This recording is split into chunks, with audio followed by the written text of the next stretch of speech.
Ìròyìn tó ń tẹ̀ wá lọ́wọ́ ní yàjóyàjó yìí sọ pé Ààrẹ Muhammadu Buhari ti fi léde pé gbogbo àwọn mínísítà pátápátá àti àwọn aṣòfin àgbà tí ń bẹ nínú ìjọba rẹ̀ tí wọ́n ń díje fún ipò kan àbí òmíì, pàápàá jùlọ ipò ààrẹ lọ́dún 2023 eléyìí tí ń ṣe ọdún tí ń bọ̀ yìí, láti kọ ìwé ìfipò sílẹ̀ lẹ́lẹ́yẹ òsọkà.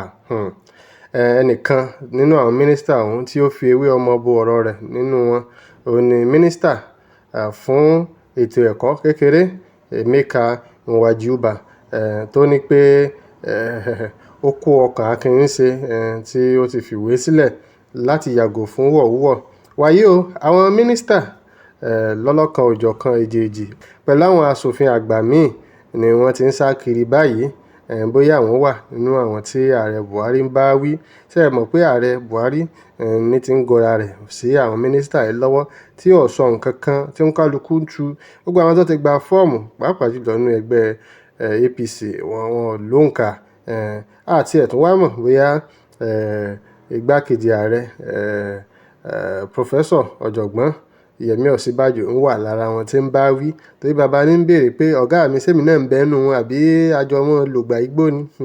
Ọlọ́run ṣàánú wa. Àmọ́ ṣá, àwọn tí ọ̀rọ̀ wọn kàn jù òun ni gómìnà fún ilé ìfowópamọ́ àgbà Emefiele Godwin, tí àwọn èèyàn tiẹ̀ ti ń fojú wò pé irú gómìnà burúkú wo leléyìí, ó ń ṣiṣẹ́ lábẹ́ ìjọba, ó sì ti ń pariwo pé ìwọ náà ó di ààrẹ. Ṣé èsì pé nǹkan kan kò fẹ́ wọ̀ ń dì mọ́ báyìí? Àṣejùmọ̀ leléyìí o.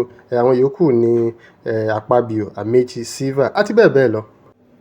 Àrọ̀ gbogbo àwọn mínísítà tọ́rọ̀ bá kàn kí wọ́n fi ìwé sílẹ̀ bí ààrẹ ṣe sọ, torí ẹnìkan kì í jẹ kílẹ̀ ó fẹ̀, ẹnìkan kì í sì jẹ méjì pọ̀ lábà àlàdé. Kí wọ́n jẹ́ kí àwọn ẹlòmíì ó wá ṣiṣẹ́, bóyá àwọn yìí bóyá wọn ó ṣe dáadáa, bóyá wọn ò ní ṣe dáadáa. A ní jù báyìí lọ fún àkókò Yorùbá Report náà. Ẹ máa kàn sí wa lórí YouTube, Facebook àti TikTok. Ẹ lẹ́ o.